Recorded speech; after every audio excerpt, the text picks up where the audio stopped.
ଏବେ ଶୀତ ଋତୁ ଆସିଗଲା। ଘରେ ଘରେ ଥଣ୍ଡା, କାଶ, ଜ୍ୱର, ଦେହ ବଥା, ମୁଣ୍ଡ ବଥାରୁ ରକ୍ଷା ପାଇବା ପାଇଁ ଏହିପରିକା କି ଗୋଟେ କପ୍ କଡ଼କଦାର ନାଲି ଚା ବନେଇକି ପିଇ ଦିଅନ୍ତୁ। ବହୁତ ହି ଆରାମ ଲାଗିବ। ନମସ୍କାର ସାଙ୍ଗମାନେ, ଆପଣମାନଙ୍କୁ KMM ଲାଇଫ୍ ଚ୍ୟାନେଲରେ ସ୍ୱାଗତ।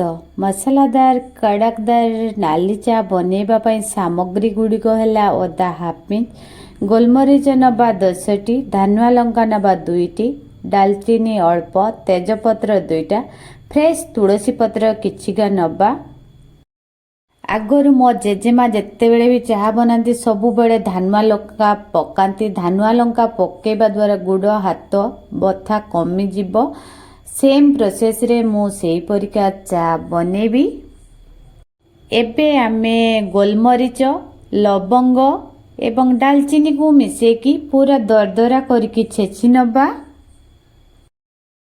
ମୁଁ ଦରଦରା ଟିକେ ରଖିଛି ମସଲାକୁ, ଆପଣମାନେ ଚାହିଁଲେ ପୁରା ଚିକଣ କରିନେବେ। ଏବେ ଅଦା ଓ ଧାନୁଆ ଲଙ୍କାକୁ ଛେଚି ଦେବା, ଦରଦରା ରଖିବା। ଆପଣମାନେ ଚାହିଁଲେ ଧାନୁଆ ଲଙ୍କାକୁ କାଟିକି ମଧ୍ୟ ବ୍ୟବହାର କରିପାରିବେ। ମୁଁ ଗୋଟେ କପ୍ ଚା ବନେଇବା ପାଇଁ 2 କପ୍ ପାଣି ବ୍ୟବହାର କରିଛି। ଆପଣମାନେ ଅଧିକ ବନେଇବେ ହେଲେ ଯଦି 2 କପ୍ ବନେଇବେ 3 କପ୍ ପାଣି ବ୍ୟବହାର କରିବେ। ପାଣି ଗରମ ହେଇଗଲା। ଏଥିରେ ଏବେ ଆମେ ଯେତକ କି ରଖିଥିଲେ ସବୁତକକୁ ଆମେ ଆଡ୍ କରିଦେବା। ଆପଣମାନେ ଚାହିଁଲେ ତୁଳସୀ ପତ୍ରକୁ କିଛି ସମୟ ପରେ ଦେଇପାରିବେ, ହେଲେ ମୁଁ ଏକା ସାଙ୍ଗରେ ଦେଇଛି। ଏକା ସାଙ୍ଗରେ ସବୁତକ ଫୁଟିଲେ ତାର ଟେଷ୍ଟ ବହୁତ ସୁନ୍ଦର ଆସିବ। ଚା ହାଫ୍ ଚାମଚ ଆଡ୍ କରିବା। ଯେହେତୁ ଆମେ ଧାନୁଆ ଲଙ୍କା ଗୋଲମରିଚ ଆଡ୍ କରିଛେ ସେଇଥିପାଇଁ ଟିକେ ମିଠା ରଖିବା ପାଇଁ ଆମେ 2 ଚାମଚ ଚିନି ଆଡ୍ କରିଦେବା ଏବଂ ହାଫ୍ ଚାମଚ ଲୁଣ। ଅଧିକ ଲୁଣ ପକାଇବେନି, ଲୁଣିଆ ଲାଗିବ। ଅଳ୍ପ ଟିକେ ଲୁଣ ଦେବେ, ତେବେ ହେଲେ ଚାଟା ପିଇବା ପାଇଁ ବହୁତ ଟେଷ୍ଟି ଲାଗିବ।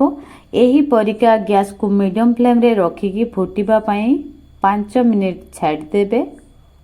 ଚା ଫୁଟିକି ଯେମିତିକି ଅଧା କମିବ।